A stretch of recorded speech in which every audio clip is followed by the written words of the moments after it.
Hola a todos y bienvenidos a nuestra Semana Cripto. Vaya semanita hemos tenido, ¿eh? Una auténtica montaña rusa.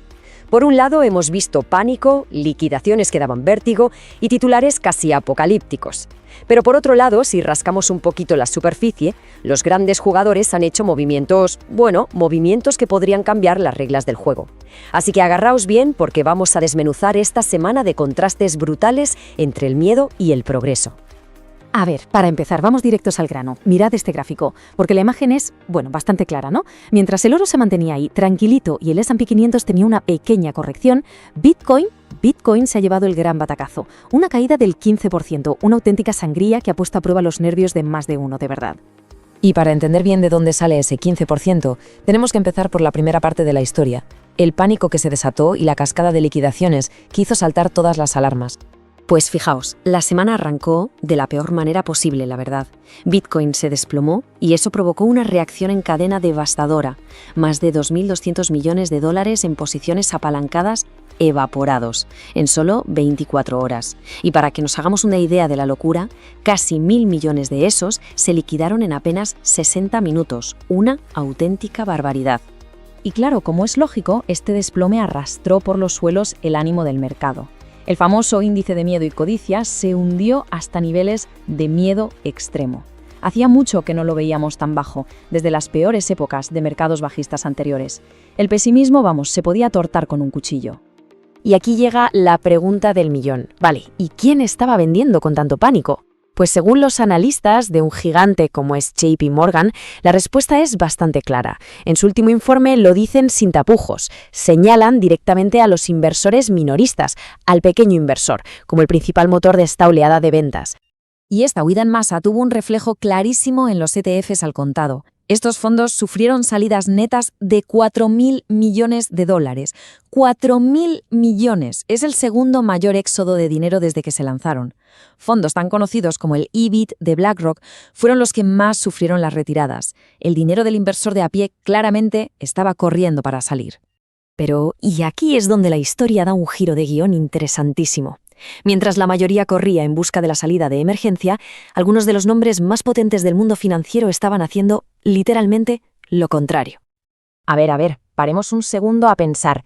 La pregunta es fundamental. Si el pequeño inversor estaba vendiendo presa del pánico, ¿quién estaba al otro lado del mostrador, recogiendo tranquilamente todo lo que se vendía?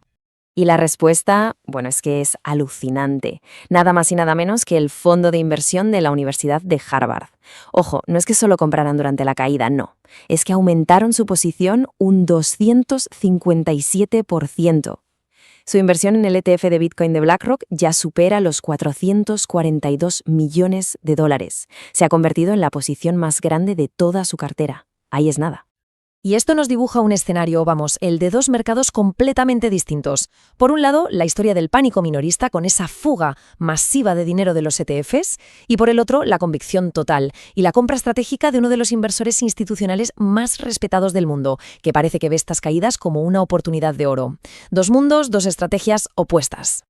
Y Harvard no estaba solo en el lado de las compras. El Salvador, que ya sabemos que fue el primer país en adoptar Bitcoin como moneda de curso legal, también se fue de rebajas. Hicieron la compra individual más grande de su historia, 1.090 Bitcoins por unos 100 millones de dólares. Una forma de reforzar sus reservas y de mandar un mensaje muy claro al mundo. Claro, toda esta confianza de los grandes no sale de la nada, ¿eh?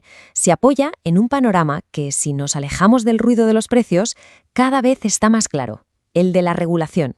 Y en este frente, las noticias de la semana han sido, la verdad, muy positivas. Estamos viendo una oleada de avances regulatorios que pintan muy bien. En Estados Unidos, el Senado se prepara para votar una ley de estructura de mercado que podría ser histórica.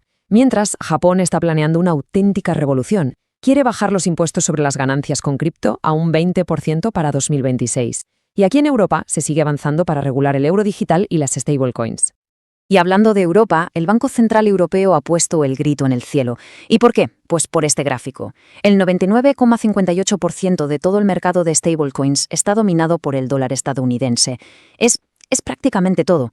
Y claro, esto lo ven como una amenaza a su soberanía financiera, así que están pisando el acelerador para crear alternativas reguladas en euros. Y atentos a esto, porque volvemos a Estados Unidos para hablar de algo que es, histórico. El estado de New Hampshire ha aprobado el primer bono municipal de la historia que está garantizado con Bitcoin. Esto significa que un ayuntamiento va a usar un activo digital como respaldo para su deuda pública tradicional. Es un experimento fascinante que une dos mundos y que podría abrir la puerta a un mercado gigantesco. Y todo este movimiento regulatorio al final, ¿qué consigue? Pues que todo el ecosistema se haga más fuerte, más maduro. Porque a pesar de la volatilidad y de las caídas de precios, si miras un poco más allá, el negocio cripto sigue creciendo sin parar. Y es que el crecimiento no para. Mirad, el mercado de ETFs se está expandiendo más allá de Bitcoin, con nuevos productos al contado para Dogecoin y para Solana en camino.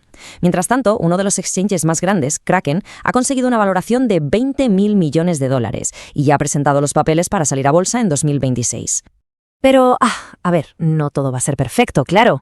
Esta semana también tuvimos un buen recordatorio de lo que se llaman los dolores de crecimiento del sector.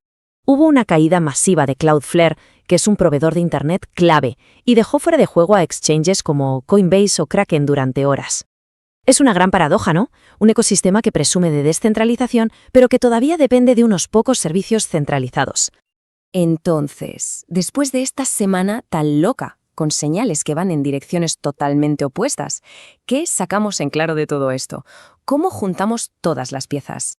La conclusión es que esta semana hemos vivido dos historias a la vez. Por un lado, la historia del pánico a corto plazo. La caída de precios, la gente sacando su dinero, el miedo extremo. Pero por otro lado, y quizá esta sea la historia más importante, hemos visto una narrativa de progreso a largo plazo.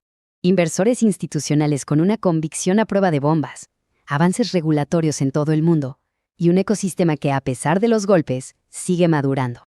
Así que el punto crucial, la pregunta que quiero dejar flotando en el aire, es esta. En una semana tan caótica, llena de ruido y de furia, ¿qué es solo eso, ruido pasajero que se irá con el viento?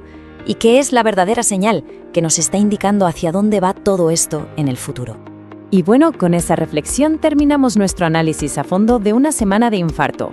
Muchísimas gracias por acompañarnos. Y ahora nos encantaría saber qué pensáis. Dejadnos un comentario aquí abajo y contadnos cuál ha sido para vosotros la noticia más importante de la semana. Si os ha gustado este repaso, dadle al botón de me gusta que nos ayuda un montón y por supuesto, suscribíos al canal para no perderos el próximo. ¡Nos vemos!